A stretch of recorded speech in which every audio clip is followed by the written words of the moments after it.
Station Ghanpur కి త్వరలోనే ఉప ఎన్నిక వస్తుందని అక్కడి నుంచి బీఆర్ఎస్ నేత రాజయ్య గెలుపు ఖాయమని ధీమా వ్యక్తం చేస్తూ బీఆర్ఎస్ వర్కింగ్ ప్రెసిడెంట్ కేటీఆర్ అలాగే కాంగ్రెస్ సర్కార్ 2 లక్షల రుణమాఫీ రైతు రుణమాఫీ పేరుతో రైతులను మభ్యపెడుతుందని ఆరోపించారు. రుణమాఫీ సంపూర్ణంగా చేయనందుకే కాంగ్రెస్ అగ్రనేత రాహుల్ గాంధీ రాష్ట్రానికి రాలేదని విమర్శించారు.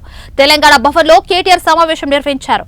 పార్టీ ఫిరాయింపులపై హైకోర్టు నుంచి ఎప్పుడైనా తీర్పు రావచ్చని తెలిపారు. మైసూర్ బజ్జీలో బైసూర్ ఉండదనేది ఎంత వాస్తవమో జాబ్ క్యాలెండర్ లో జాబ్స్ ఉంటాయనేది అంతే నిజమని సెటర్లు వేశారు.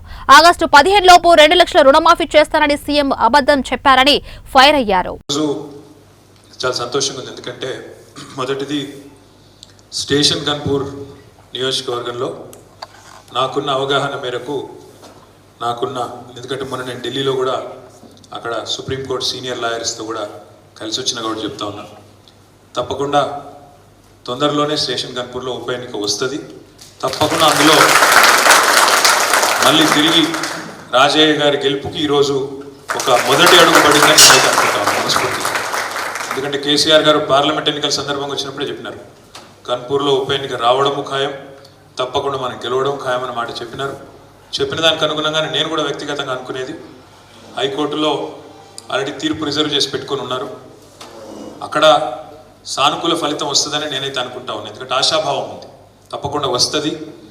ఎందుకంటే అది ఓపెన్ వీళ్ళేమి దాచుకొని కూడా దాచుకుంటలేరు. వాళ్ళు ఇట్లా గెలిచిండ్రు, అందులో ఎంపీకి పోటీ చేస్తాను, ఇట్లా గెలిచిండ్రు, కండువాలు కప్పుకొని ఓపెన్గా కుల్లా ఇల్లు ఊరు తిరుగుకుంటా కాంగ్రెస్ పార్టీ కోటేమని తిరిగిండ్రు. కాబట్టి ఇళ్ళ గెలిచిన వాళ్ళు అవతల పోయి మరి పార్టీ ఫిరాయింపులకు పాల్పడితే చట్టం చాలా క్లియర్గా ఉంది.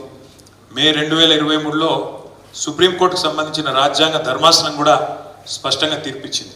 కాబట్టి తప్పకుండా హైకోర్టులో ఫలితం వస్తుందని నేనైతే ఆశాభావంతో ఉన్నా. అదేవిధంగా మిగతా ఎమ్మెల్యేల మీద కూడా కొంతమంది మీద 3 మీద వేసినాం ఇక్కడ హైకోర్టులో. మన కడియం శ్రీహరి గారు, అదేవిధంగా దానం నాగేందర్ గారు, తెల్లం వెంకట్రావు గారు, 3 మీద ఆల్రెడీ హైకోర్టులో తీర్పు రిజర్వ్ ఉంది.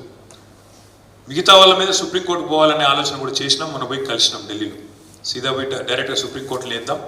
ఇక్కడ స్పీకర్ గారు ఆయనకి ఇచ్చినా కూడా పిటిషన్లు ఏం చేస్తలేరు. కాబట్టి స్పీకర్ గారు జాప్యం చేస్తున్న విధానం కానీ, స్పీకర్ గారు కావాలని రాజకీయ పక్షపాత వైఖరి ఏదైతే అవలంబిస్తున్నారో వీటన్నిటి మీద అవసరమైతే నేరుగా సుప్రీంకోర్టుకే పోవాలనే నిర్ణయం కూడా తీసుకున్నాము. తప్పకుండా మీరు అది కూడా తొందరలోనే చూస్తారు. అందుకే ఒక మంచి శుభారంభం స్టేషన్ గన్పూర్లో మంచి నాయకులు ఎవరైతే గతంలో దూరమైనారో తిరిగి రావడం, నాకు తెలిసి అయితే గన్పూర్లో విజయ డంకా మోగించడానికి ఇది మంచి ముందడుగు అని మనస్ఫూర్తిగా